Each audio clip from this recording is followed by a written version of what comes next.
Mobile phones are not allowed in closed workshops. Once a situation arises, how can we reach out for help? Today, we will share the IP Intercom solution. In the last issue, we talked about the IP broadcast deployment method.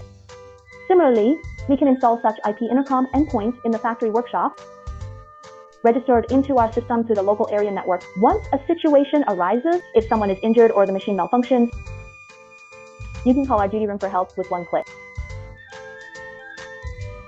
Similarly, our IP Intercom endpoint can be connected to a nearby camera. Once someone clicks for help, then our main control room can immediately see the camera screen linked to the endpoint of our intercom. Then you can see the situation at the scene. So let me show you.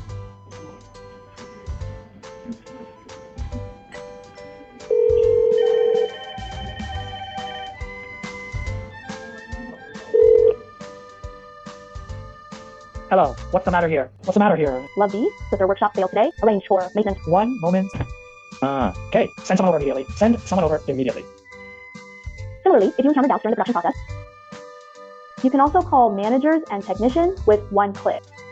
People can remotely direct operations to ensure the smooth progress of production. No matter how busy production is, it is safe. Don't forget to follow me. Learn more about audio and video solutions.